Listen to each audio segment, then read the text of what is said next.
بسم اللہ الرحمن الرحیم. In the name of Allah, the Beneficent, the Merciful. السلام علیکم ورحمۃ اللہ وبرکاتہ. اعوذ باللہ من الشیطان الرجیم. بسم اللہ الرحمن الرحیم. اذ جاءوکم من فوقکم ومن اسفل منکم وَإِذْ زَاغَتِ الْأَبْصَارُ وَبَلَغَتِ الْقُلُوبُ الْحَنَاجِرَ وَتَظُنُّونَ بِاللَّهِ الظُّنُونَا هُنَالِكَ ابْتُلِيَ الْمُؤْمِنُونَ وَزُلْزِلُوا زِلْزَالًا شَدِيدًا وَإِذْ يَقُولُ الْمُنَافِقُونَ وَالَّذِينَ فِي قُلُوبِهِم مَّرَضٌ مَّا وَعَدَنَا اللَّهُ وَرَسُولُهُ إِلَّا غُرُورًا. صدق اللہ العظیم.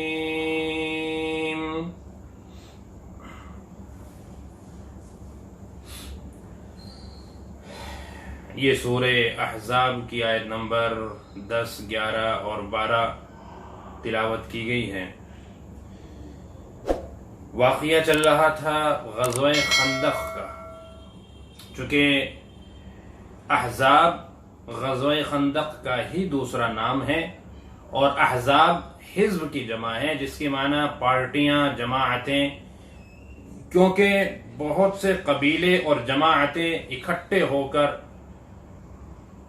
ایک ساتھ آپ صلی اللہ علیہ وسلم اور آپ کے صحابہ کرام پر یعنی مدینہ منورہ پر حملہ آور ہوئے تھے، تو اس لیے اس کو غزوہ احزاب بھی کہا جاتا ہے. آپ صلی اللہ علیہ وسلم نے اللہ پر توکل بھی کیا، صحابہ کرام سے مشورہ بھی کیا، اور جو جنگی اسباب اختیار کیے جا سکتے تھے احتیاطاً یعنی بچاؤ کے لیے، تو وہ بھی آپ نے اختیار کیے. اور مشورے سے مدینے سے کے باہر ایک بہت لمبی خندق کھودی گئی، تقریباً 5 گز گہری اور کافی چوڑی اور 5.5 کلومیٹر سے بھی زیادہ لمبی، تاکہ مکے کی جانب سے جو لوگ حملہ کرنے کے لیے آ رہے ہیں وہ مدینے میں نہ آ سکیں. یہ بہت مشکل کا وقت تھا صحابہ کرام کے لیے. کفار و مشرکین کا تقریباً 12 یا 15 ہزار کا لشکر ہے. ایک روایت 10,000 کی بھی ہے، تو 10,000 ہو، 12 ہو یا 15. ادھر ایمان والے صرف 3,000. یہ لوگ جو 12 یا 15 ہزار کی تعداد میں ہیں، جس میں بنو غطفان بھی ہیں اور مشرکین مکہ بھی ہیں، اور یہودیوں کا قبیلہ جسے مدینے سے نکال دیا گیا تھا بنو نذیر، وہ تو یہ اور بھی دوسرے قبیلے انہوں نے ساتھ میں لیے پوری تیاریوں کے ساتھ، اور جتنے بھی جنگی اسباب ساز و سامان ہو سکتے ہیں ان سب سے لیس. لیکن صحابہ کرام کے پاس تو سامان کی بھی بڑی قلت ہے، اسباب کی بھی بڑی قلت ہے. یہی وجہ ہے کہ خندق کھودنے کے لیے ان کے پاس نہ غلام تھے نہ خادم تھے. خود محنت کی اور 6 دن تک لگاتار محنت کرتے رہے اور خندق کھود کے فارغ ہوئے. ادھر یہ ایک بڑا لشکر آ جاتا ہے احزاب کا. احزاب یعنی مختلف پارٹیوں کا، مختلف جماعتوں کا. ادھر خندق کے دوسری طرف مدینے کی سائیڈ آپ صلی اللہ علیہ وسلم ہیں، اور 3,000 تقریباً یہ صحابہ کرام کی تعداد ہے. اب یہ لوگ پار کر کے ادھر تو نہیں آ سکتے تھے، لیکن ادھر سے انہوں نے تیروں کی بارش کی، ادھر سے صحابہ کرام نے بھی کی، تو تیر برستے رہے. کوئی فیصلہ کن جنگ تو نہیں ہوئی، لیکن بے فکری بھی نہیں تھی، رات دن پہرا رہتا تھا.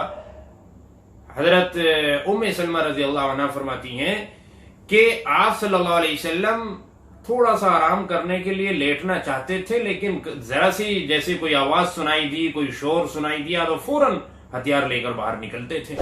آپ صلی اللہ علیہ وسلم خود موجود تھے اس محنت میں شروع سے آخر تک. ابھی یہ پریشانی کیا کم تھی کہ سردی کا وقت ہے، حالات سازگار نہیں ہیں، اور صحابہ کرام کی تعداد بھی بہت کم ہے، اور اسباب بھی کچھ بھی نہیں ہے. بس اللہ پر توکل کرتے ہوئے جو بھی اسباب بن سکے ان کو اختیار کرتے ہوئے صحابہ کرام میدان میں ڈٹے ہوئے ہیں، جمے ہوئے ہیں.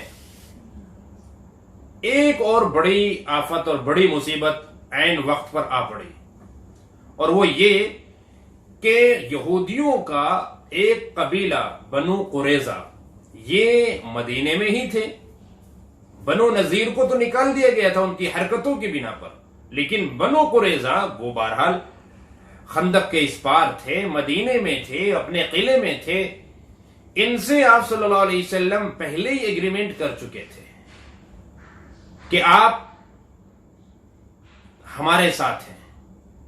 پہلے ایگریمنٹ ہو چکا تھا، دونوں کے دستخط ہو چکے تھے، سائن ہو چکے تھے، تو اس لیے آپ صلی اللہ علیہ وسلم بے فکر تھے. لیکن جو بنو نذیر قبیلہ جس کو نکال دیا گیا تھا، اور اس کا جو سردار حی ابن اخطب، جس نے بڑھ چڑھ کر اس لڑائی میں حصہ لیا تھا اور ماحول جو سازگار کیا، حالات جو بنائے تو وہ اسی نے بنائے تھے. یہی گیا تھا مکے میں بھی مشرکین کو اکسانے کے لیے اور ان کو آمادہ کرنے کے لیے اس لڑائی پر، اور بنو غطفان کو بھی اسی نے آمادہ کیا تھا. تو یہ حی ابن اخطب جو بنو نذیر کا سردار تھا، یہودیوں کے قبیلے کا بنو نذیر کا سردار تھا، اور یہ اس 12,000 کے لشکر میں شامل تھا. تو یہ حی ابن اخطب وہاں پہنچتا ہے بنو قریظہ کے سردار کعب ابن اسد کے پاس. کعب ابن اسد کو جب پتہ چلتا ہے کہ یہ حی ابن اخطب آ رہا ہے تو یہ اپنے قلعے کا دروازہ بند کر لیتا ہے اور بات نہیں کرنا چاہتا. لیکن یہ بہت اصرار کرتا ہے، بہت اصرار کرتا ہے، بہت اصرار کرتا ہے. بالآخر کوئی ایسی بات اس نے کہہ دی جو کعب ابن اسد بنو قریظہ کے سردار کو چبھی، اور اس نے فوراً دروازہ کھولا. حی ابن اخطب اندر گیا اور کہنے لگا کہ جناب اس وقت ہم بڑی تیاریوں کے ساتھ آئے ہیں اور تم بھی ہمارے ساتھ ہو جاؤ. کعب ابن اسد نے بہت منع کیا کہ بھائی میرا تو ایگریمنٹ ہو چکا محمد صلی اللہ علیہ وسلم کے ساتھ، میں تو تمہارا ساتھ نہیں دے سکتا. اس نے بہت کوشش کی اس بات پر کہ میں اپنے عہد پر قائم رہوں، لیکن وہ سبز باغ دکھاتا رہا اور نہ جانے کیا کیا وعدے کرتا رہا. بالآخر کعب ابن اسد جو بنو قریظہ کا سردار تھا مدینے میں، جس سے آپ صلی اللہ علیہ وسلم کا ایگریمنٹ ہو چکا تھا، تو یہ بھی اس کی جانب ہو گیا اور آپ کا یہ ایگریمنٹ توڑ دیا. یہ ایک بہت بڑی مصیبت تھی صحابہ کرام کے لیے، کیونکہ جو لوگ خندق کے اس پار تھے، جو باہر سے آنے والے تھے، اب ان کے لیے تو خندق کھود دی گئی، وہ لوگ ادھر نہیں آ سکتے. لیکن یہ تو مدینے کے اندر ہی موجود ہیں. اب کیا کیا جائے؟ ادھر سے ان لوگوں کے حملے کا خطرہ ہے، ادھر مدینے میں ان لوگوں نے عہد شکنی کر دی، ان لوگوں نے ایگریمنٹ توڑ دیا. تو اب اندر صحابہ کرام کی فیملیاں بھی ہیں، بیوی بچے بھی ہیں، سب کچھ ہے. تو اب ادھر ان سے لڑیں یا ان سے مقابلہ کریں، کس سے کریں؟ یہ بڑی ٹینشن اور بڑی پریشانی کا وقت اور بڑی سخت آزمائش کا وقت آ پہنچا تھا. اسی کو اللہ رب العزت نے یہاں اس آیت کریمہ کے اندر فرمایا کہ اذ جاؤکم من فوقکم ومن اسفل منکم، جبکہ تم پر چڑھ آئے تھے لوگ، تم پر حملہ کرنے کے لیے اوپر سے بھی چڑھ کر آ گئے، نیچے سے بھی چڑھے. یعنی تم پر حملہ دونوں طرف سے ہو رہا ہے. اوپر کی جانب سے یعنی کہ جو مدینے کی جو مشرقی جانب ہے وہ اونچی تھی تو وہاں سے بھی حملہ، اور جو مغربی جانب ہے وہاں سے بھی حملہ. ایک طرف سے تو احزاب ہیں جو 10-12 ہزار کا 15 ہزار کا لشکر ہے، اور دوسری طرف سے یہ آ رہے ہیں. تو اللہ فرما رہے ہیں کہ یاد کرو اس وقت کو کہ جب تم پر یہ لوگ چڑھ آئے تھے اور حملے کے لیے. وَإِذْ زَاغَتِ الْأَبْصَارُ جب تمہاری آنکھیں الٹ گئی تھی. یعنی ایسا ہوتا ہے کہ انسان بہت زیادہ ٹینشن میں جب چکرانے لگتا ہے تو تمہاری آنکھیں الٹ گئی. وَبَلَغَتِ الْقُلُوبُ الْحَنَاجِرَ تمہارے دل تمہارے کلیجے منہ کو آ گئے. یعنی بہت ہی سخت گھبراہٹ میں، چونکہ اس طرح کے الفاظ کہے جاتے ہیں کہ تمہارے جو دل ہے وہ گلے تک آ گئے. یعنی تمہارا جو کلیجہ ہے وہ منہ کو آ گیا. تو بڑی گھبراہٹ، بہت زیادہ ٹینشن. اب آپ اندازے لگائیے کہ اللہ تبارک و تعالی صحابہ کرام کی اس گھبراہٹ کا ذکر قرآن کریم کے اندر اس طرح فرما رہے ہیں.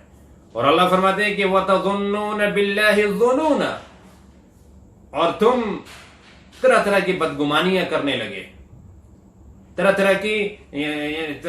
کی گمان تم کو ہونے لگے. یعنی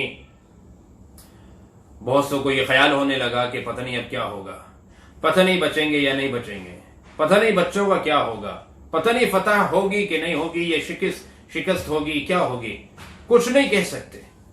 تو یہ ایک بڑا مسئلہ.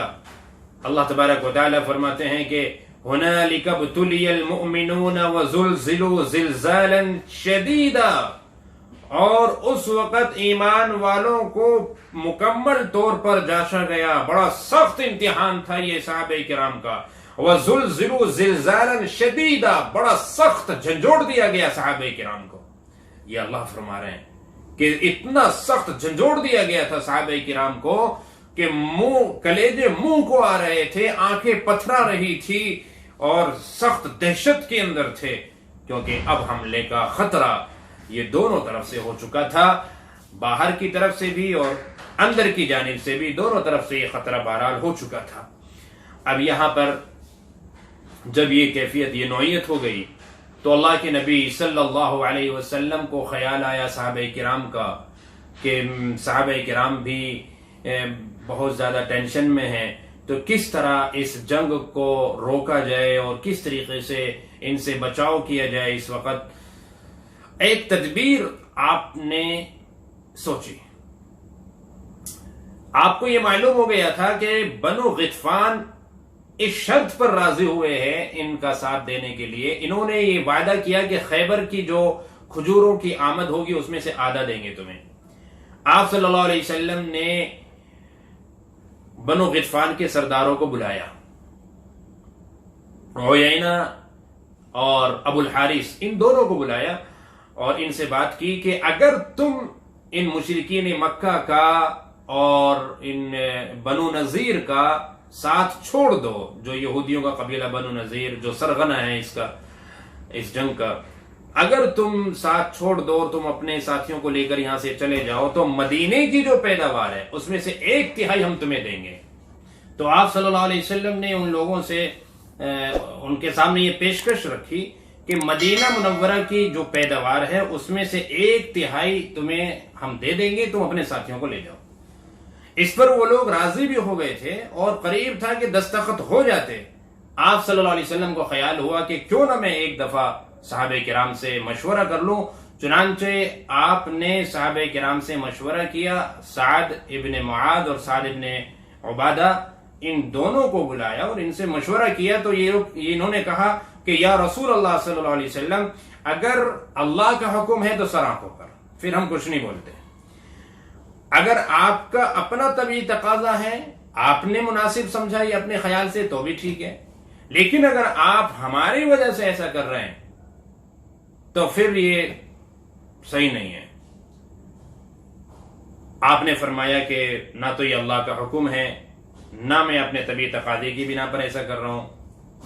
میں صرف تمہاری وجہ سے، مجھے تمہارا خیال آیا کہ تم پریشانی میں اور رات دن ٹینشن میں ہو، تو مجھے یہ خیال آیا کہ میں کس طریقے سے اس جنگ کو رفع کروں، دور کروں اور یہ جو بے چینی ہے اسے ختم کروں. تو حضرت سعد، دونوں سعد کہنے لگے یا رسول اللہ صلی اللہ علیہ وسلم، جس وقت ہم بت پرستی میں مبتلا تھے، ہم اللہ کو نہیں پہچانتے تھے، اللہ کی عبادت نہیں کرتے تھے، ہم شرک میں مبتلا تھے، اس وقت بھی ان کو یہ ہمت نہیں تھی کہ ہمارے یہاں سے وہ ایک کھجور بھی لے جائیں. ہاں اگر مہمان ہے تو مہمان نوازی میں جو ہم نے کھلا دیا وہ ایک الگ چیز ہے، یا ہم سے خرید کر لے گئے وہ ایک الگ چیز ہے، لیکن اس طرح یہ ہم سے ایک کھجور بھی لے جائے تو اس کی ہمت نہیں تھی ان کے اندر. اور آج جبکہ اللہ پاک نے ہمیں عزت دی ہے کلمے کے ذریعے سے، اور آج ہم جب اسلام قبول کر چکے اور اللہ کی معرفت حاصل ہو چکی، اللہ کی عبادت ہم کر رہے ہیں، تو اب ہم انہیں اپنے مال میں سے دے دیں، یہ ہمیں قطعاً منظور نہیں. جب آپ صلی اللہ علیہ وسلم نے یہ ثابت قدمی دیکھی ان کی، تو آپ نے فرمایا کہ ٹھیک ہے بھائی، معاملہ تمہارے حوالے ہے، تم جو چاہے کر سکتے ہو، تمہیں اختیار ہے. تو حضرت سعد ابن معاذ رضی اللہ عنہ نے وہ کاغذ لیا جس پر وہ ایگریمنٹ لکھا تھا اور دستخط نہیں ہوئے تھے، اس کو پھاڑ دیا، وہیں پر اس کو پھاڑ دیا. یہ جرت اور یہ ثابت قدمی دیکھ کر جو اس وقت قبیلہ بنو غطفان کے سردار وہاں موجود تھے تو وہ بھی ہل گئے اور ان کے بھی قدم لڑکھڑا گئے کہ یہ تو بڑے زبردست لوگ ہیں بھائی، ہم ان کے اوپر غالب نہیں آ سکتے. تو ان کو بھی اندر ہی اندر بہت زیادہ ایک گھبراہٹ ہوئی اس واقعے کو دیکھ کر. تو اللہ تبارک و تعالیٰ نے بہرحال صحابہ کرام کو بڑا حوصلہ دیا اس موقع پر. اور آپ صلی اللہ علیہ وسلم نے جب یہ خبر سنی تھی کہ اندر جو قبیلہ یہودیوں کا رہتا ہے بنو قریظہ، یہ لوگ ان کی طرف ہو گئے، انہوں نے عہد و پیمان توڑ دیا، تو اس بات کو جانچنے کے لیے اور اس کی تصدیق کے لیے بھی آپ صلی اللہ علیہ وسلم نے انہی دونوں صحابی کو بھیجا تھا، سعد ابن عبادہ اور سعد ابن معاذ. اصل میں سعد ابن معاذ قبیلے اوس سے ہیں اور سعد ابن عبادہ قبیلے خزرج سے ہیں، اور یہ دونوں قبیلے مشہور قبیلے ہیں انصاری صحابہ کے مدینہ منورہ کے اندر. انہی دونوں کو بھیجا تھا تحقیق کے لیے، اور آپ نے یوں فرمایا تھا کہ بھئی اگر بات سچی ہو اور انہوں نے ایگریمنٹ توڑ دیا اور ان کی طرف ہو گئے، مشرکین مکہ کی طرف ہو گئے، بنو نذیر کی طرف اگر یہ لوگ ہو گئے ہیں بنو قریظہ والے، تو بھئی تم ہمیں گول مول بات کہنا، اور اگر وہ نہیں ہوئے اور خبر جھوٹی ہے تو تم پھر علی اعلان کہہ دینا. تو ان لوگوں نے جا کے تحقیق کی تو دیکھا کہ واقعات خبر سچی ہے. وہ بنو قریظہ کا جو سردار تھا اس نے تو ڈھنگ سے بات بھی نہیں کی اور بڑی گرما گرمی بھی ہوئی. تو سعد ابن معاذ کے ساتھ آ کر گول مول طریقے سے اطلاع دے دی کہ جی خبر بالکل سچی ہے اور اس نے عہد و پیمان توڑ دیا ہے، ایگریمنٹ ختم کر دیا اور یہ بنو نذیر کے ساتھ ہو گیا ہے، مسلمانوں کے خلاف ہو گیا ہے. تو بہرحال منافقین ایسے میں جب اور لوگوں کو بھی جب پتہ چل گیا تو منافقین بہت سے ایسے لوگ جو اپنے آپ کو مسلمان کہتے تھے اندر سے مسلمان نہیں تھے، اور یہ اس وقت ساتھ تھے صحابہ کرام کے. جب ان کو پتہ چلا کہ اندر سے بنو قریظہ نے بھی عہد توڑ دیا اور ایگریمنٹ ختم کر دیا، تو اب وہ بھی جو ہے نا کھل کر سامنے آنے لگے. کیونکہ ایسا ہوتا ہے نا کہ جب تک کچھ خطرہ ہوتا ہے تو منافق اپنے نفاق کو چھپاتا ہے، لیکن اب ان کو ایسا لگا کہ اب کوئی خطرہ نہیں ہے، اب اندر والے بھی جو ہے نا خلاف ہو گئے مسلمانوں کے، تو اب مسلمانوں کو پسنا ہے، اب ان کو ختم ہونا ہے. ان کو بھی ایسے یقین ہونے لگا تھا حالات کو دیکھ کر، تو وہ بھی کھل کر سامنے آنے لگے. چنانچہ اس کا ذکر اللہ نے یہاں پر فرمایا کہ وَإِذْ يَقُولُ الْمُنَافِقُونَ، کہ جب منافق کہنے لگے، وَالَّذِينَ فِي قُلُوبِهِمْ مَرَضٌ، اور جن کے دلوں میں مرض یعنی کہ شک اور شبہ تھا اسلام کے بارے میں، وہ پکے سچے مسلمان نہیں تھے. تو جب یہ لوگ بھی کیا کہنے لگے کہ ما وعدنا اللہ ورسولہ الا غرورا، کہ اللہ اور اس کے رسول نے جو ہم سے وعدہ کیا بھئی وہ ایک فریب ہے، دھوکہ ہے، اور کوئی سچا وعدہ نہیں ہے. کون سا وعدہ؟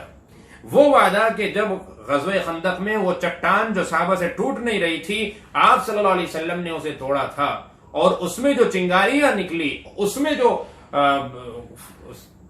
ایران کے، روم کے، یمن کے جو محل آپ صلی اللہ علیہ وسلم کو دکھائے گئے، اور آپ نے صحابہ کرام کو یہ بشارت سنائی کہ یہاں تک تمہاری فتح ہوگی اور بہت جلد یہ ملک تمہارے قبضے میں ہوں گے.